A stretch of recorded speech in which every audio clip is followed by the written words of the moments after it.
সুপ্রিয় দর্শক শ্রোতা, আসসালামু আলাইকুম। শব্দ বুঝে কোরআন শিখেন সহি শুদ্ধভাবে, এই ক্লাসে আপনাদেরকে স্বাগতম। আউযু বিল্লাহি মিনাশ শাইতানির রাজিম। বিসমিল্লাহির রহমানির রহিম। ওয়া ওয়া জবর ওয়া, বি কুফরিহিম, বাজর বি, কাফ ফাফেস কুফ, বি কুফ, রজরি বি কুফরি, হা মিমজের হিম, বি কুফরিহিম, ওয়া বি কুফরিহিম। ওয়া ওয়া জবর ওয়া, কওলিহিম, কফ অজর কও, লাম জেলি, কওলি, হা মিমজের হিম, কওলিহিম, ওয়া কওলিহিম। আলা, খার জবর এক আলিফ টেনে পড়বেন, আইনটিকে মোটা করে গলা চিপে পড়বেন। আইন জবর আয়, লাম খাড়ে লা, আলা। মারিয়ামা, মিম র জবর মার, ইয়া জবর ইয়া, মারিয়া, মিম জবর মা, মারিয়ামা।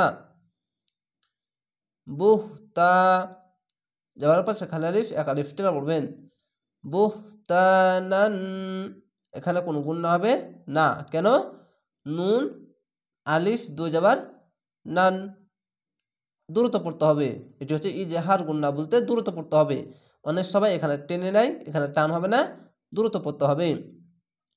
বা হাফেজ বু, তা আলিফ তা, জবরের পাশে খালি আলিফ এক আলিফ টেনে পড়বেন। নুন আলিফ দু জবর নান, বুহতানান। আজিমা, দুই জাবার আছে, একটি জাবার আলিফের সঙ্গে মিলিয়ে আয়াত আছে, থামতে হবে, তার জন্য এক আলিফ টেনে থেমে যাবেন। জেরার পাশে ইয়া সাকিন এক আলিফ টেনে পড়বেন। আইনটিকে মোটা করে গলা চিপে পড়বেন। আইন যাবার আ, জি, আজি, মিম যাবার মা, আজিমা। আলিফকে ধরবেন না, কেন? যদি জাবার পাশে খালি আলিফ থাকলে আলিফটিকে ধরবেন না, শুধু আলিফের জন্য এক আলিফ টেনে পড়বেন। মিম যাবার মা, আর আলিফের জন্য এক আলিফ টেনে পড়বেন মা। নুরানি কায়দাতে আপনারা অনেক সহজেই শিখেছেন, আলিফকে মিলিয়ে পড়তে হচ্ছে। তো অনেক সহজে আপনাদেরকে মনে রাখার জন্য, ওই ক্লাসের সাহায্যে আপনাদেরকে মনে রাখাবের জন্যই ওইভাবে আপনাদেরকে শিখাই, কিন্তু এরকমটা নয়, শুধু যাবার উচ্চারণ হবে, কিন্তু আলিফের জন্য এক আলিফ টেনে পড়তে হবে। আশা করি আপনারা এই ছোট্ট ছোট্ট ক্লাসের সাহায্যে, আর এখানে এই গুণনার বিষয়টি, যেখানে গুণনা আসবে ওই গুণনা বিষয়গুলি অনেক সহজে শিখতে পারবেন। এই আয়াতে এই গুণনাটি পাওয়া যায়নি, তার জন্য এখানে কোনো গুণনা হয়নি, বা এই নিয়মটি বুঝাতে পারলাম না।